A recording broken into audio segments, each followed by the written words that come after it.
Okay mga kaibigan, magandang panahon sa ating lahat, mga katuto, mga kabarangay, mga kasimanwa sa lahat ng nakikinig at makikinig pa sa ating program for today, ang Don Robert Ramiro Live na maghatid sa inyo ng mahahalagang isyong panlipunan na inyong kaiinisan o kagigiliwan.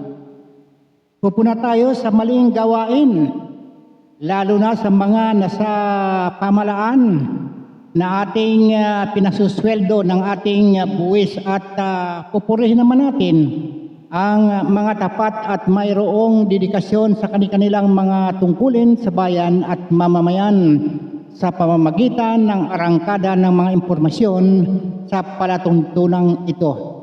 Sa bayang minamahal, harinawa ay hindi mapighati habang umiikot ang mundo, lumilipas ang oras at araw sapagkat ang sandaigdigang ito ay hindi nabubuti pa. Gumawa na lang tayo ng tama at naging mulat sa kaganapan sa ating kapaligiran, lalo na't nakasalalay ang ating pamumuhay at ikinabubuhay sa tuwi-tuwi na. Kaya tayo ay papaksa tayo ng bagay na talaga namang palasak sa kasalukuyan, sapagkat alam po natin na ang mga mayayaman ang karaniwang mga magnanakaw. Bakit? Bakit nating nasasabi yan? Masama ang magbintang. May kaakibat na consequences ang mga paratang. Magbibigay lang tayo ng magbigay lang ako ng advantage na ang mga mayayaman ang nakakakuha ng mga benepisyo. Halimbawa, halos lahat ng mga anak ng mga mayayaman ay nakakapasok sa Universidad ng Pilipinas, hindi ho ba? Tama ba ako o malaki ang tama ko? Sila yung nakikinabang sa tinatawag na regressive subsidy kung pag-uusapan natin yung economics. Di ba? Yun. Isa pa. Baby 5 na. Ito ay financial na tulong na nabibenepisyo ng mga mayayaman kaysa sa mga mahihirap. Di ba? Sa kasalukuyang pangyayari mga kaibigan sa bansang Pilipinas, ang malawak na nakawan na pinag-aawayan, pinagdidibatihan sa Kongreso pa naman, sa Senado, sangkot ang ehekutibo at hudikatura. Tawa tayo. Sige. Isa-isahin natin ang malawak na nakawan sa bayan natin, na bigyan natin ng pansin ang isa't isa, ang bawat punto por punto. Unahin natin ang flood control.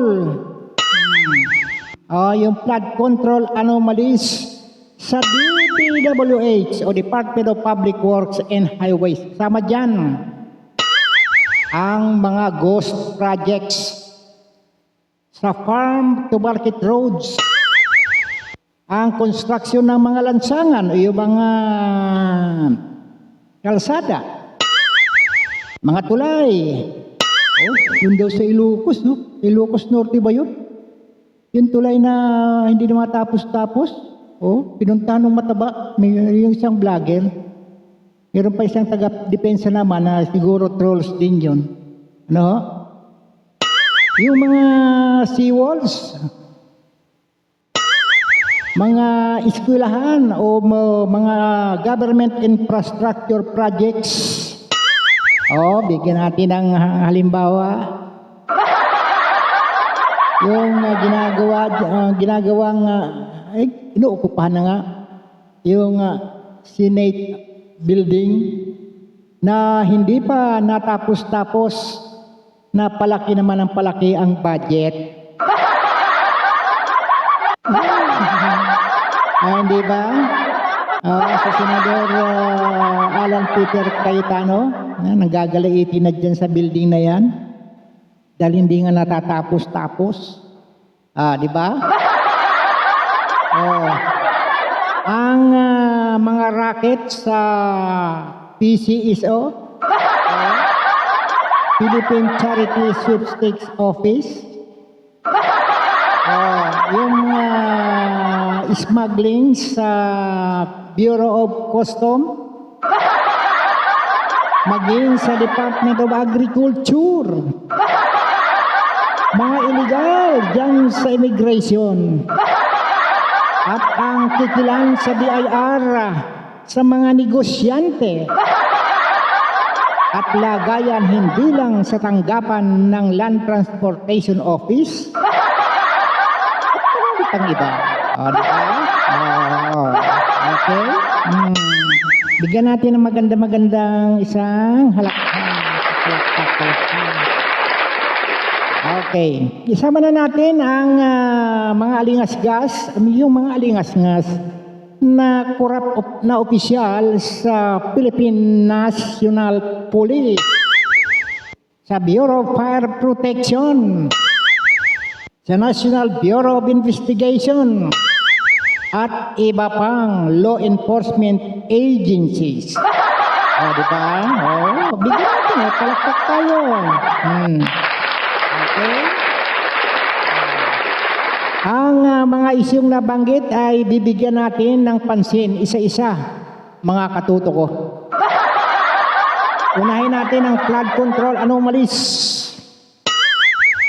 na sobrang halos mag-iisang taon na ang lilipas ay botete pa rin ang nakakulong ni hindi pa nahatulan ng ombudsman o korte o kaya ay nakonvict na sila.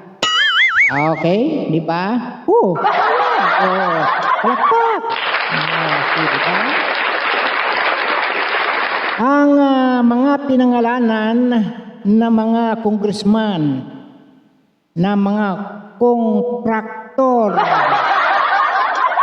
na nakalikom ng limpak-limpak na salapi, na sponsors ng district and provincial engineers.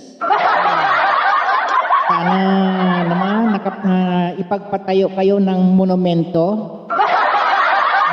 Nakalagay doon sa monumento, the greatest lupin.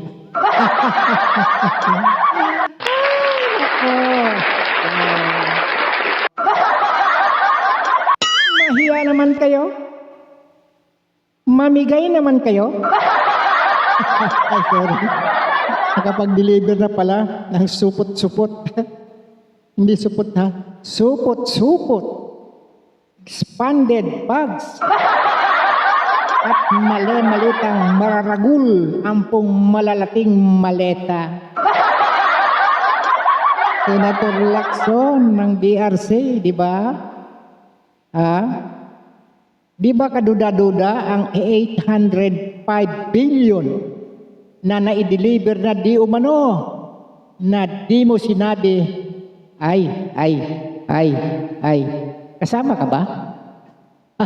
Kasama ka ba ron?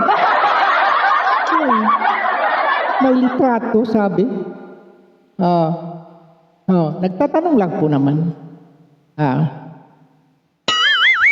Nagtatanong lang po. Senator Ping Lacson, baka hanapin niya ng misis niyo.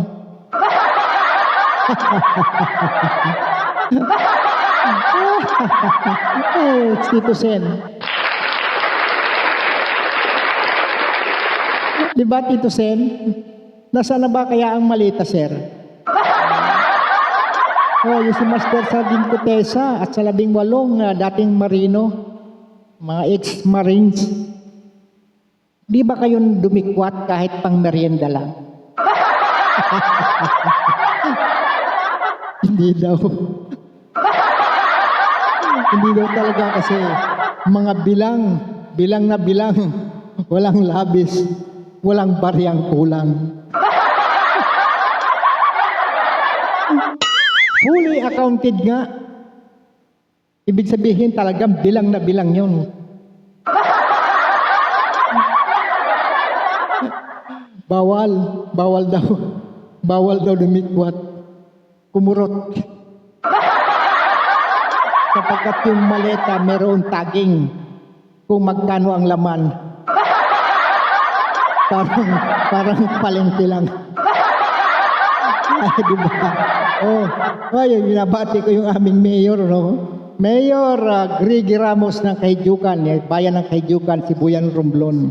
Ang kanyang advocacy yan, gugma at malasakit talaga namang ramdam ng tagabayan ng Kahijukan, Sibuyan, Romblon. Oy, eto sa'yo. Awesome! Who's awesome? Eto sa'yo, awesome talaga. Mayor. Saludo si Don Robert Ramiro Live. Isa pa. Dalawa pa. Okay. Good. Dito sa mga ex-marines. Hala. Bibisahin kayo sa BRC. Ano yun? Anong bisag ng BRC? British Retail Consortium? Ay, mali. Ay, hindi ho. Blue Ribbon Committee. Ano ba yan? Mali na. Inuutakan kayo ng NBI, baka akala nyo. Kukunin ang facts ng laman ng inyong mga affidavits para i-counter. Maging ng ombudsman. NBI Director Melvin Matibag. Mga gwapo ba sir ang mga ex-marines? Si Senador Ping Lacson ang may pasimuno dyan. Siya nagpauso yan. Sino ang mas pugi sa kanila? Ang mas pugi sa amin. Attorney Tupaso, ingatan mo ang mga kliyente mo. Baka ma-demoralize yan ng mga pangit. Mga katuto, mga kaibigan, may alam akong tatlong uri ng pangkaraniwang korupsyon. Nabasa kasi ito Nabasa ko rin, narinig ko rin ito sa iba Una, dyan sa public procurement, dito ay naglalabas ng notice of bidding ang mga ahensya ng gobyerno like DPWH. Nag-a-apply na yung mga suppliers, yung mga contractor para magbigay ng serbisyo daw sa bayan. Alam niyo mga katuto, nagtrabaho din ako sa DPWH as kabinero. Ano ba yung kabinero? Yung bang takip ng mga butas-butas dyan sa kalsada, lalo pag i-rough road, yan po sa Region 10. Kasi nakapagtrabaho din ako dyan. At isa pa, nakapagtrabaho din naman ako dito sa DPWH, Department of Public Works and Highways sa Region 4B. Kasama ko sa naging tao dyan sa Batasang Pambansa sa Constitutional Hill sa lungsod ng Quezon noong 1977 hanggang 1980. Kaya alam ko yung mga bidding, yung mga bidding-biddingan na tinatawag na rig bidding. Isa lang ang may-ari ng mga bidders na yan na magkakasabwat sila. Na kung gusto nilang babaan o kaya taasan yung presyo ng project, magagawa nila yan, di ba mga project engineers? Ay nako, lumabas yan. Di ba lumabas yan sa Senate Committee, hearing ng Blue Ribbon Committee na pinangasibaan ni BRC Chair, Senador Ping Lacson. Na nung una ay pinasimulan yan ni Senador Rodan P. Marcoleta. at inagaw ni na Senador Ping Lacson at Peterson. Ano kayo? Ano kayo siniswerte? Ha? Ha? Masyado kaya na vulgar masyado, ha, Don Robert, ha? Ikaw, ha? At yung tinatawag na SOP, yung Standard Operating Procedure o kickbacks, ang iba pang katawagan dyan ay for the boys. Binabayaran yan ang mga opisyal para pumbor sa isang supplier at kinikickback yung pera na napanalunan sa bidding. Hoy, ano pa kayo, ha? Sir Corley Diskaya, ganyan-ganyan ang sinabi mo sa BRC, yung Senate hearing sa Blue Ribbon Committee, di ba? Kaya lang ang masakit, kinabla ka? Ha? Kinontempt ka? Ibinalandra sa iyo yung mga pinangalanan mo na mga nakakomisyon ng kickback. Ay, nako. Masaya sila. Bakit? Protektado sila eh. Ha?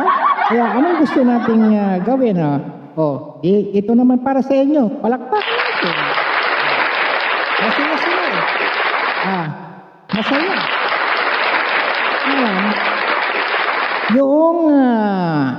Yung mga kontrabida, dahil nga hinulog nga yun sa basurahan yung mga listahan ng mga pangalan ng mga kontraktor, yung mga congressman na meron pang idinawit sa mga membro ng Senado. Hoy, kumusta ka na, sir? Sir Bong, dating Senador Sir Bong Revilla. Hintayin mong maging presidente si Vice President Inday Sara. Makakalabis ka rin balang araw.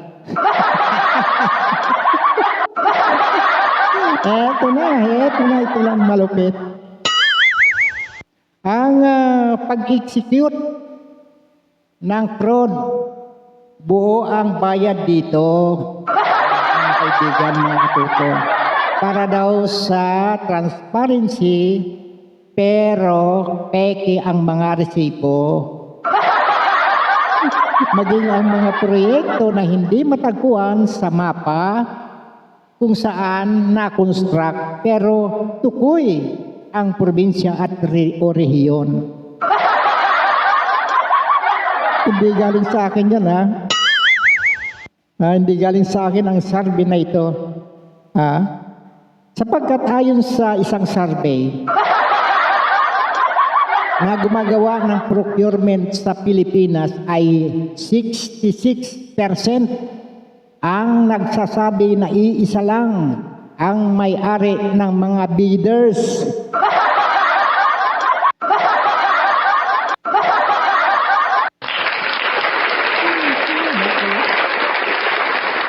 %72% ang nagsasabi na may koneksyon sa mga opisyal ng gobyerno ang mga bida at kontrabida sa malawakang korupsyon sa kaban ng bayan.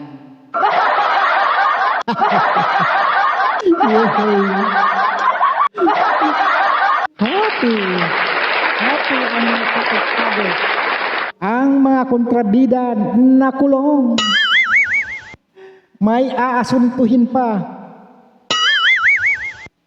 Kasi huda, gagamitin ang bend the law.